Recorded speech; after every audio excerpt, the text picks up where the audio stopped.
All right, everybody, the Crazy Train is back with you. We are doing a finale and an intro. So before I get into that, I'm going to ask you to please do all of the things. You know what they are. So I decided to go ahead and jump on this and get this in as quickly as possible. And I'm a couple weeks late, but I'm not as late as I could be because I was thinking about waiting and not putting this up at all in the month of November. You know, the lost months. We got it going on.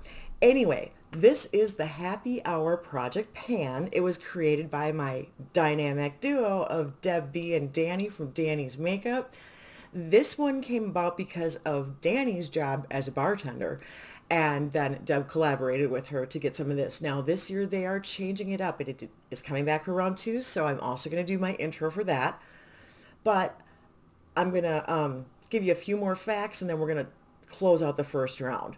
So this actually was supposed to have been completed on November 12th of this year because that is actually National Happy Hour Day. Now, when they first did this, they did this roulette style where they wanted us to be working on 5 items at a time because it's 5 o'clock somewhere. And the hashtag on this is Happy Hour PP. Now, if I, hold on. For the upcoming round, it technically should have started November 12th of 2023. It's going to run until November 12th of 2024. This time, the girls are letting us do rolling style with as many prompts as we want. We can set our own goals, all of that stuff. And we're just supposed to have monthly updates. So I have a plan for that, but the hashtag's the same. They did this in collab with Fantastic Ladies. They're linked below. Fantastic Ladies are linked below. I think that's all the business. I don't know. Well, when I start introducing, I'll explain my crazy train of thought and see if that makes sense to you. But what I did want to do is talk to you about the things that I did manage to get done and what my numbers were, and then we'll get into how they changed and what I'm going to do. So first thing I still had in was Dive Bar Hole in the Wall, a product from a smaller, lesser known brand. I brought in this alley-oop stack, and for this one, I had brought in the highlighter to completion, and there it is. And it took me 42 uses in this project to get that completed. That's been done for a while, quite a while, like quite a while. Oh, I didn't add up my numbers on the blush. New Year's Eve is ringing in the new year, expose the ring or a pan on an item. For that, I wanted to go in and get the pan, the ring, which is a little bit muddy, but you can definitely see I've got really good pan here. And that's the blush part of this palette. Now, my bronzer has been gone for some time, and I think we've seen enough of these before, so you see that it's got the mirror, and it's just a fun little stack. Now, I hit the pan on the blush a while ago, and since I hadn't updated, I just kept going. So I don't know exactly how many uses it took me since I put it in to do that. I know that I had 6 at the last time I updated, and since then I've done another 10, 15, 20, 25, 30, 35, 40, 45, another 51 uses. So in this project, that's a total of 57 uses. I have hit pan, and I still haven't finished this. I have the hardest time with the blush. The bronzer, piece of cake. The other girls said they did not care as much for the highlighter, that it was too dark. But I think because it's so dark for everyone else, for me, it ends up being almost like a perfect blush substitute. So I think that's more what I'm using it for. And the way that I'm using it, I'm not having those problems with it. Now, the blush is bright, in my opinion. And this one I do put on either before or after my foundation, but I definitely don't wear it by itself. I always end up having it powdered no matter what, and then a lot of times I will just put a powder blush over it. I've been lately doing it under the foundation. So would I love to finish the whole stack? Absolutely. Am I going to get through that blush? I have no clue. So anyway, for this project, it is rolling out, and it actually counts as a completed prompt. So yay me. Then I got to the point where I was like, I'm not hitting any of these prompts because I can't get through things. So we're throwing the rules out the window and we're bringing in a whole bunch of stuff. I started with bringing in the Glamlight Chocolate Martini palette. I knew I wanted this in here, so I brought in a bunch of shades, and I brought them in for 3 uses simply because I wanted to use a lot of these, and I wanted to hit the prompts in the project. For champagne, a product you save for a special occasion. For that, I went with ganache, and my eye is watering so bad. I stuck sunscreen in my eye accidentally earlier today. Yeah, it's just me. But I thought this was a really fun, special kind of fancy pants, jazz up the look shade. And so that was kind of like my special occasion shade. Now, the goal on all of these shades was to use them 3 times. That one I hit. Then I had for Martini an item with odd shaped packaging. Well, I just wanted to bring in the Martini palette, so I brought in this shade Creme de Coco here with the little Martini imprint. Can you guys still see that? You can still see my Martini glass. So I figured that counted for that. That is what that looks like. Yeah, I kind of I always modify things. We know that. And the girls were cool with it. They were okay with me. My phone's ringing. Stop it. They were okay with me kind of fudging this stuff to make this work because it fit with the theme. So then for liquid courage, an item that intimidates you or you would need liquid courage to wear, for that I brought in this. This is a pretty orangey shimmer. I mean, it's pretty darn orange. And that's not a shade I'm going to normally go for, so I figured that counted as something I might need a little bit of courage to wear. And I hit my 3 uses on that. So far I've hit all of them, in case I haven't been saying it, because I don't know what I'm talking about. Okay, karaoke night. Relate a product to a song you would sing at karaoke night. In general, I decided I was going to bring in the shade right here called Extra Lit, because for me to get up and do karaoke, chances are that's what it would take. It's a really pretty shade. I don't know how well you're seeing it. And it was more relating the name of the shade to what it would take for me to do karaoke than it was relating it to a song. And I love music, so you know that I wasn't just copping out on that one. All right, then we have got Ladies Night. And there is a shade in this palette that is called Girls Night Out. So I didn't do the prompt. I did the shade Girls Night Out for Ladies Night because that just seemed like a really good item to put in. All right. So that was everything I had in from the Chocolate Martini palette. 3 uses on each of those shades. I managed to do that, hit the goals. We are good to go. So those are all completed prompts. I'm proud of myself because I actually did get some stuff done. Then the next thing I did, and this is where I was cheating, is I brought in the wine palette from Glamlight. This is from their happy hour collection, and I had gotten the collection. So I had used the Dirty Martini palette earlier in the project, and I wanted to get these in there, and I'd always intended to do that. But like I said, I was having trouble keeping with 5, so I just threw it out the window and started going. All right, so for Old Fashioned, I brought in the shade Earthy. And this is, I swear this is like my signature color. It's that orchid pinky purple that, well, this one's a little bit more purple than some of them, but we all know that is pretty much probably my favorite color in the world. So 3 uses on that one, I got that. Then Tipsy, a product you have a difficult time pronouncing. I don't. A lot of people do. I've heard this massacred enough. I brought in the shade Cabernet Sauvignon, which is this one right here. And the only reason I can even remotely pronounce that is because of working in the bars. So, okay. That is not patchy. That was just a user error because that is a solid shade. Glamlight formula is one of my tops. I think they're always excellent. So I completed that one. And then we had Bartender, a product you can rely on. Well, like I said, that's Glamlight for me. I know I'm going to get something solid, and I know that if I'm going to play with Glamlight Purple, I am definitely not going to have any problems. So for this, I brought in the shade Pour It Up right here in the bottom. Sorry about the mirror.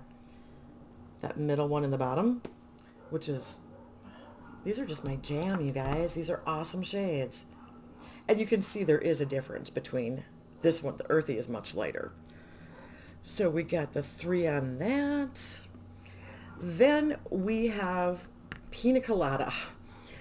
And this is based on the song Escape by Rupert Holmes, which I truly cannot stand and have never been able to. But this is supposed to be a product that wouldn't budge if you were caught in the rain. Well, instead, I put in the shade Pinot Noir. Where is it? Where is it? Which is the kind of cranberry-ish one of the shades in this palette. If I don't have it tipped up to the light, it's a little easier to see colors. And the reason that I did that is because I apparently, when I lose my ability to function, think, and speak, cannot say pina colada and it comes out Pinot Noir.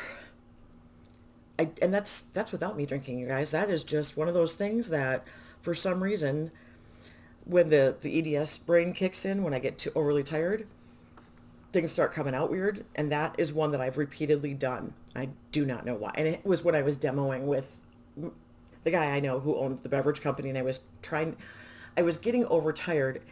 We were doing demos, and there's a pina colada mix, no alcohol, that he has that I was demoing.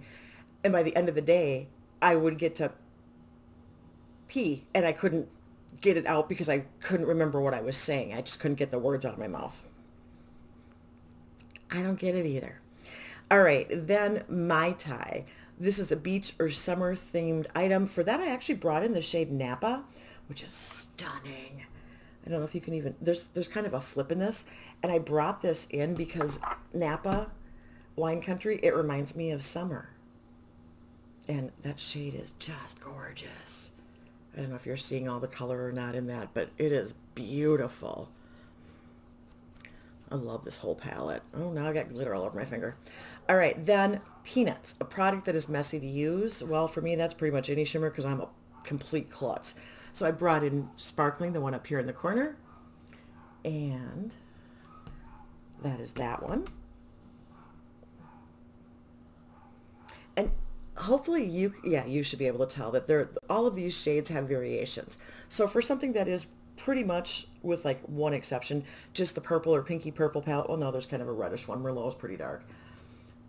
There's a lot of depth and a lot of tones in this palette that you can actually do this and get different looks with this.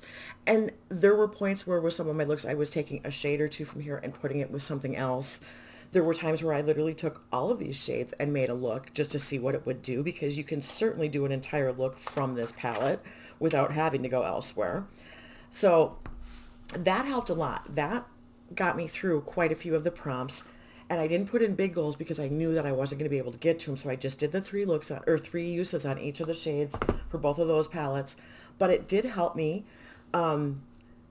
with the alley-oop that I got done and the shades that I got done from the palettes. That actually got me an additional 13 more prompts completed for the project. Now, going into when you saw my last update, I had, from that point, I had 18 completed. Adding the 13, it was 31 total. But that means there were 8 that I didn't get to. And that was a timing thing, and I am fully well aware of that. So what we're doing for the next round, and the girls have changed things up. They brought in suggestions from a bunch of us. I have one in there too, even, that they used. And they decided that they were going to kind of tone things down just a little bit. So they brought it down to 30 prompts. Like I said, they took all kinds of stuff from all of us. They put it out there that if any of us had ideas, we just needed to submit to them. And then they wanted to incorporate all of that, which was so sweet of them. That was really, really cool. I love that they did that. So for this one, we have 30 prompts. This is rolling style, as many as we want to do. And monthly updates, everything else is pretty much the same. We're still going National Happy Hour Day, November 12th to November 12th. So since I'm actually in the proper month, I'm going to start with 3. And each update, I'm going to bring in 3 more. If I miss a month, if my body gives out and I miss a month like I have, then I will do 6 the next time or whatever. But I'm going to consistently bring them in so that I can touch all of the prompts this round, because I want to get to all of them. Like I said, I felt bad that I couldn't get to all of them the first time, and this time there's a bunch of stuff from a bunch of other creators, so I really want to make sure that I'm honoring the project and all of the other people that have contributed. So that's the plan, okay? We got a plan. It's always scary when I start with a plan. So let's talk about the 3 that I am bringing in. And yes, you will get your next update on time, and I am planning on bringing 3 more in, whether I get anywhere with this or not, okay? Just to let you know. So, okay, let's do these in order of the way that they are on the list, because why not, since they're numbered. So the first one I'm bringing in is craft beer, an item from an indie brand. Well, that's kind of my jam anyway. So I am going to make it tougher because I do like doing this. I have a loose pigment from Notoriously Morbid. This was a gift with purchase. This was part of, I think when they did their Halloween special. This shade is called Mummy, and it is really pretty. But loose pigments are a little bit tough. I don't know if you can see. Okay, so you can see when you look at it in the pan, it's very, very purplish. But when we, oh, the vet's calling me. When we look at it on the finger, it's still got a lot of purple, but it's fairly sheer. It's just super shiny with just a hint of a lavender. It's not crazy cakes. And now it is glittery. Well, it's sparkly. I don't know that it's necessarily glittery, but that is gonna shine up some looks pretty well. And I'm going to bring this in for 5 uses. This one I think I'm going to absolutely love, and with any luck won't wear it over my entire face and it will stay on my eyes. It'll be all over. So that's the first one. Then the next one that I have in is Dive Bar Hole in the Wall, a product from a smaller or lesser known brand. Now I think I might have done, well, maybe I didn't. Anyway, I'm bringing in Necromancy Cosmetica. I have used the palette before in other projects, but the first thing that I ever got from them, that I ever heard about, that the item that they carried was their lipsticks. So I am going to show you, these are old, and I'm going to show you the ones I have because 2 of these have to go in the trash. They smell, they're going off. They smell bad. So this first one is called Paper Flowers, and it's a really pretty shade. These shades are, this one is really dry too. These are matte shades, and they're pretty, but they're deep. They don't play. I mean, oh yeah, that smells like a crayon. That's gross. Their shades are intense. And then this one is called Morning Rose with the U, as in to mourn. And oh man, this one's even worse. Yeah, I couldn't get that on my lips if I tried. That one is totally, totally trashed. So those 2, unfortunately, I do have to get rid of. Now these, I think these shades are still in the line. Necromancy Cosmetica started with just lipsticks. The palette is something that came after. Holy, I can smell it on my hand even. The one that I am going to use for this project hasn't gone off yet. So I'm going to throw it in for 10 applications. And that one is Mugwort. And that is the color on that one. And I'll get you a swatch. This one still goes on. I mean, it's a matte, so it's dry. But that's a really pretty color.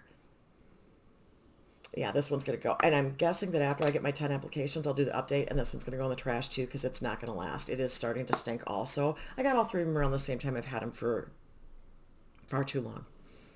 So I want to at least get a couple uses so that I could throw it in. So I wanted to make sure I did that right away before I couldn't use these at all anymore because 2 of them I already can't. All right. That's not really relevant. Then I'm going to bring in Mocktail. I have no verifiable proof of this, but this is supposed to be a dupe for a high-end product, and this is credit to Helen Hirsch. Now, I think this is a dupe. I didn't find that anywhere else. I found it by dumb luck. I think the Kiko Bright Quartet Quad is a dupe for Tom Ford's new dip. Unfortunately, I can't prove that to you because, although I do have new dip, I know. Who am I? Who has a $90 freaking eyeshadow palette? I bought it used. I didn't get it. No way. Well, I bought it secondhand. It wasn't used. It was unused. But I did not pay that for it. I couldn't afford to pay that for it. So I think these shades, I think Kiko in general actually is fairly similar. these shades to me look exactly what I have used from Nude Dip. Okay, you can't even see that. They're very pretty. They're very subtle, so hopefully you can actually see all four of them. Yeah, well, you can't see the top one, but it's kind of a bone colored anyway.